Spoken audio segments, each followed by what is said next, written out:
బాలబడి యూనివర్సిటీ మంచి భవిష్యత్తు కోసం తెలుగు విద్యార్థులు ఇష్టపడే యూనివర్సిటీ. కాల్ 9059052378 9059052379.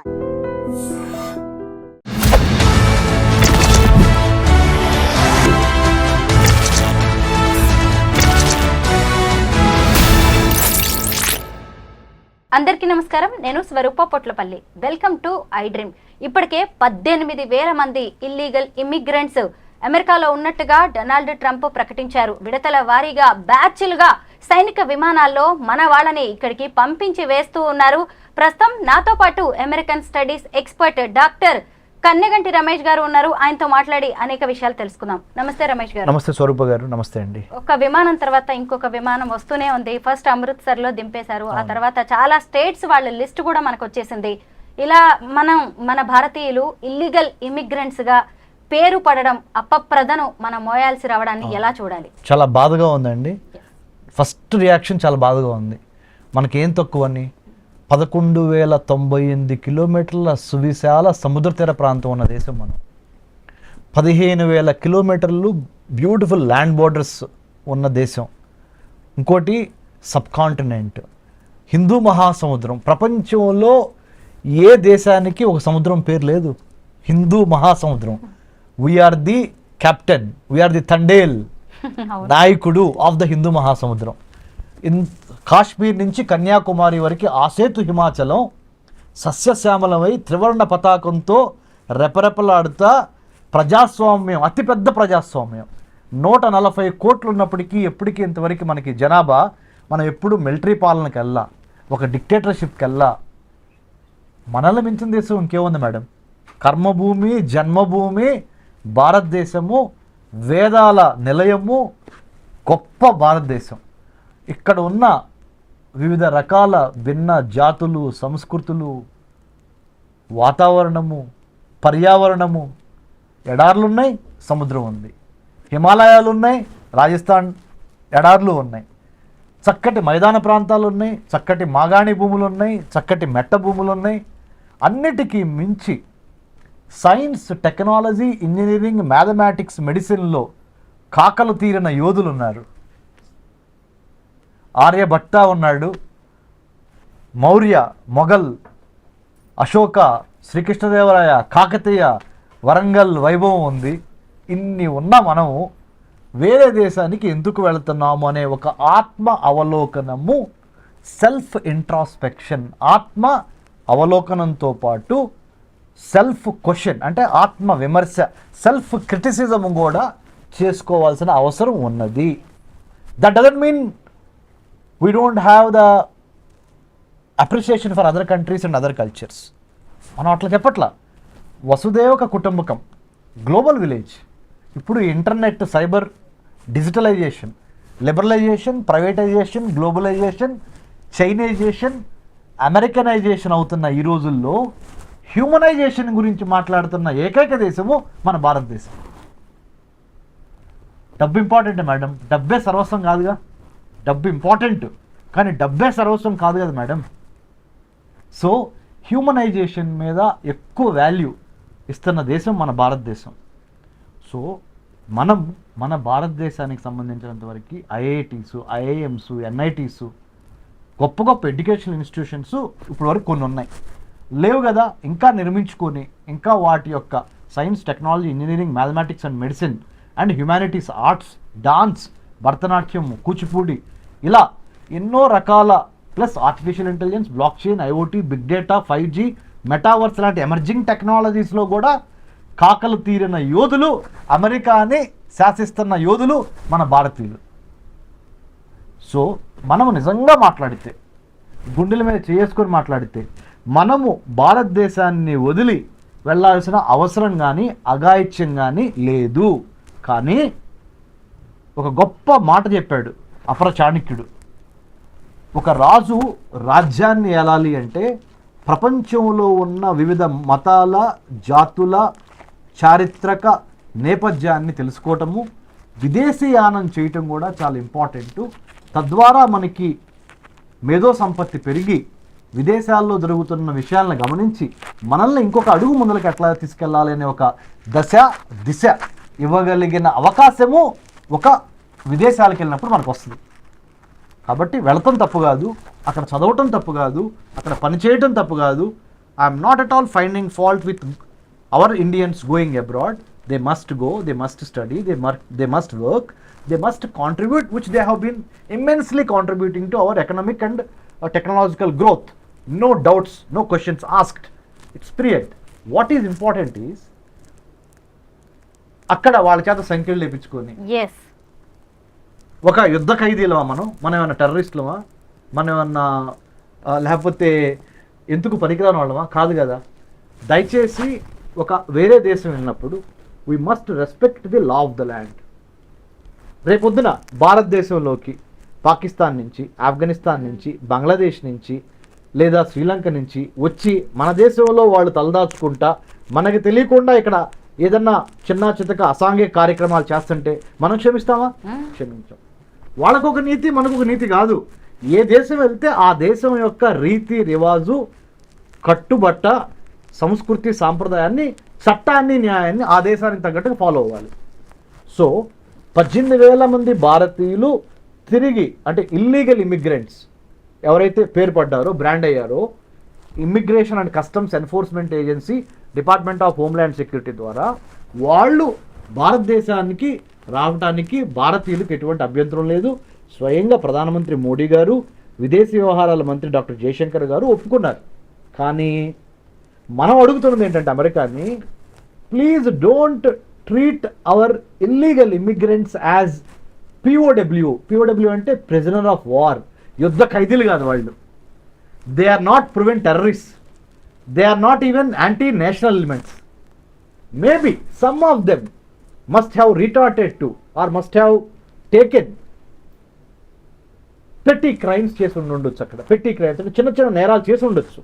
ఏది, పాస్పోర్ట్ అయిపోయినా కానీ ఓవర్ స్టే చేయటం, వీసా పరిమితి అయిపోయినప్పటికీ ఓవర్ స్టే చేయటం, లేదా ఒక పనికి అంటే స్టూడెంట్ వీసా మీద వెళ్ళి వర్క్ చేయటం, వర్క్ వీసా మీద వెళ్ళి ఇంకో పని చేయటం, ఇలాంటివి చేసి ఉండొచ్చు. డంకీ రూట్స్ లో వెళ్తాము అంటే దొడ్డిదారిన వెళ్తాము, ఇలాంటివి చేసి ఉండొచ్చు. మేము ఒప్పుకుంటున్నాం, మేము మిమ్మల్ని గౌరవిస్తున్నాం. కానీ సంఖ్యలు వేసి వాళ్ళు ఏదో యుద్ధ ఖైదీలాగా కాళ్ళకి చేతులకి ఒక అయినా ఇది మా రూల్ అని చెప్పింది కదా అమెరికా, మనం అడిగినా కానీ. అదే మేడం, రూల్ అని చెప్తుంది. మేమేమంటామంటే రూల్ ఫాలో అవ్వండి, మేము కూడా గౌరవిస్తాం. కానీ ఇన్హ్యూమన్గా, బార్బరిక్గా, అంటే ఏదో మధ్య కాలంలో, ప్రాచీన కాలంలో మనుషుల్ని ట్రీట్ చేసినట్టు ట్రీట్ చేయొద్దు. వాళ్ళకి కొన్ని హ్యూమన్ రైట్స్ ఉంటాయి. But at the same time ఆ హ్యూమన్ రైట్స్ని గౌరవిస్తారే పంపించండి. కానీ మరీ దేశానికి సంబంధించి వాళ్ళు మీ దేశం మీద ఏదన్నా తిరుగుబాటు చేసే విధంగా ఏమైనా ప్రవర్తిస్తే తప్పకుండా వాళ్ళని సంఖ్యలేయండి, కాళ్ళకి సంఖ్యలేయండి. అక్కడ మేము తప్పటట్లా. ఎందుకు, రేపొద్దున భారతదేశంలోకి చుట్టుపక్కల దేశాల వాళ్ళు వచ్చి వాళ్ళు ఇక్కడ స్థిరపడి ఇక్కడ లోకల్గా ఏమన్నా పెద్ద పెద్ద క్రైమ్స్ చేస్తే అది మా జాతీయ పద్ధతికి విఘాతం కలిగిస్తుంది కదా. అప్పుడు మేము మీకు ఒక రూల్, మాకు ఒక రూల్ చెప్పలేం కదా. మేము 100% వాళ్ళని బయటికి తరివేస్తాం మేము. కానీ బయటికి పంపించేటప్పుడు అందరిని ఒకే గాడి కట్టేయద్దు. Be fair, be judgemental, categorise చేయండి. ఒక టెర్రరిస్ట్కి, ఒక చిన్న ఆకలవుతుంటే దొంగతనం చేసిన వాడికి ఇద్దరికి ఒకే ట్రీట్మెంట్ ఇస్తే ఎంతవరకు న్యాయం అనేది మాత్రమే we wanted to bring that consciousness and that awareness in the policy makers of the United States of America through India's diplomatic political channels. That's why Dr. S. Jaishankar sir said, we don't mind taking back our illegal immigrants, but we are really against the way that you treat them by, locking them with, legs and hands and throwing them in a military plane and then dumping them here. That's where we find problem.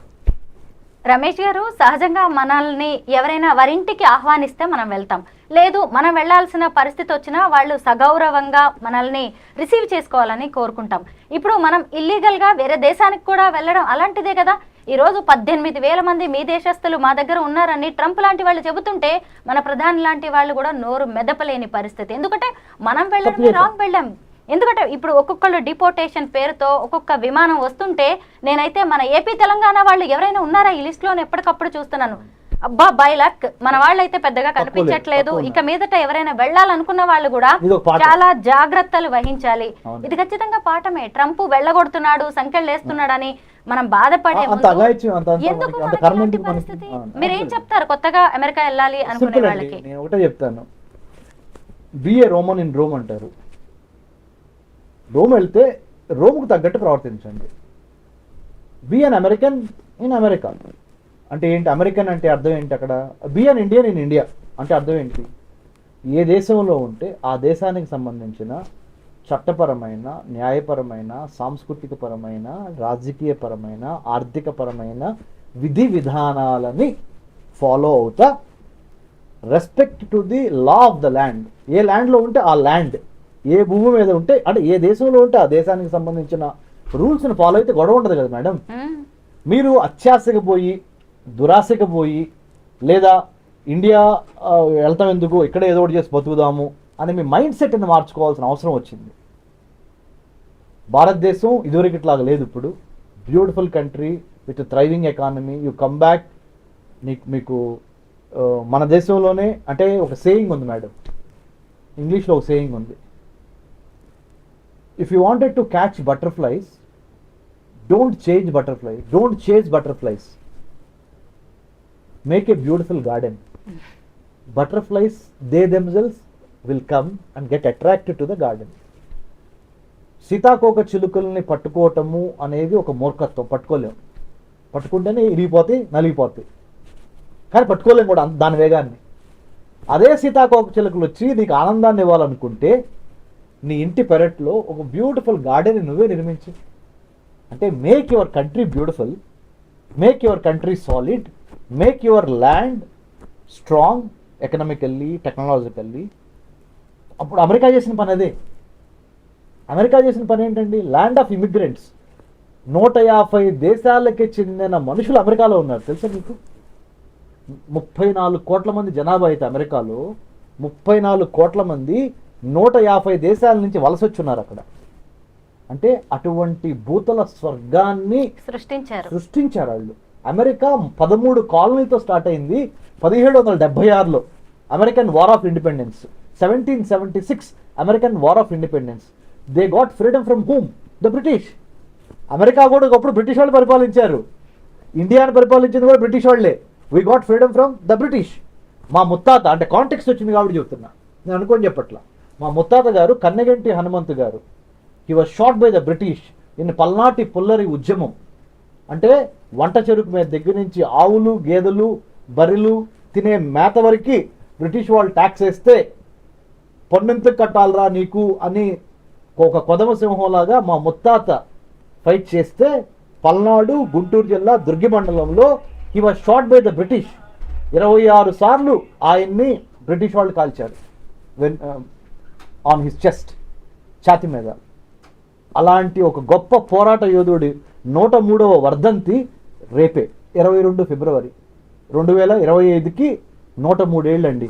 1922లో అప్పుడు చంపారు. 1870లో పుట్టాడండి ఆయన.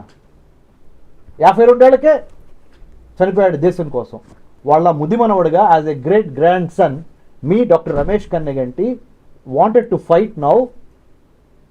చైనీస్ని fight చేయాలి మనం ఇప్పుడు. ఒక పక్కన China పెద్ద భూతంలాగా వస్తుంది మన మీదకి తెలియకుండానే. భారతదేశం చుట్టుపక్కల ఉన్న పాకిస్తాన్ని, బంగ్లాదేశ్ని, ఆఫ్ఘనిస్తాన్ని, శ్రీలంకని, నేపాల్ని కొనేసింది, ఆల్మోస్ట్ కొనేసింది. సైలెంట్ గా జరుగుతోంది ఇదంతా. ఆఫ్రికాని కొనేసింది, ఆఫ్రికాలో 55 దేశాలు ఉన్నాయి, ఆల్మోస్ట్ కొనేసింది. ఇది ఇన్వెస్ట్మెంట్లు చేసి డెట్ ట్రాప్ డిప్లొమసీ అంటారు. అంటే డబ్బులు అంటే మీరు తీర్చలేనంత డబ్బు ఇస్తాను మీకు, నేను మీరు తీర్చలేనంత డబ్బు ఇస్తాను నేను, మళ్ళీ మీరు నాకు కట్టలేరు తిరిగి. ఏమడుగుతుంది తెలుసు మిమ్మల్ని నేను?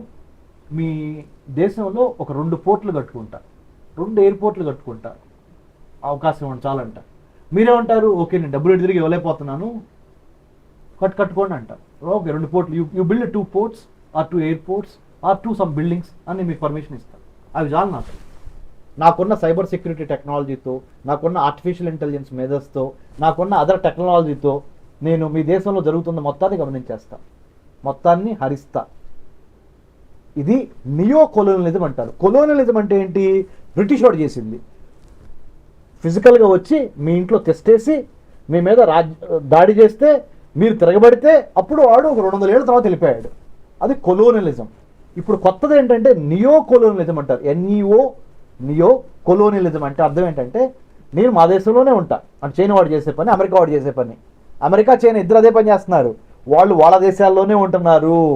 కానీ వాళ్ళు సృష్టించిన టెక్నాలజీని వాడి ఆ టెక్నాలజీకి మనల్ని సైబర్ కూలీలుగా, డిజిటల్ కూలీలుగా చేసి ఒక మత్తిచ్చి ఆ టెక్నాలజీ ద్వారా భారతదేశంలో జరుగుతున్న ప్రతి యాక్టివిటీని, రాజకీయ, ఆర్థిక, సామాజిక, సాంస్కృతిక యాక్టివిటీని వాళ్ళ చేతుల్లో గుప్పిట్లో పెట్టుకొని మన డేటా మొత్తాన్ని వాళ్ళు అబ్జర్వ్ చేసి మనం ఏం కొనాలి, ఏం తినాలి, ఏం కట్టాలి బట్టలు అనేది వాళ్ళు ఆర్టిఫిషియల్ ఇంటెలిజెన్స్ ద్వారా, జనరేటివ్ ఏఐ ద్వారా, artificial narrow intelligence, artificial general intelligence, artificial super intelligence ద్వారా మనల్ని ప్రభావితం చేయబోతున్నారు.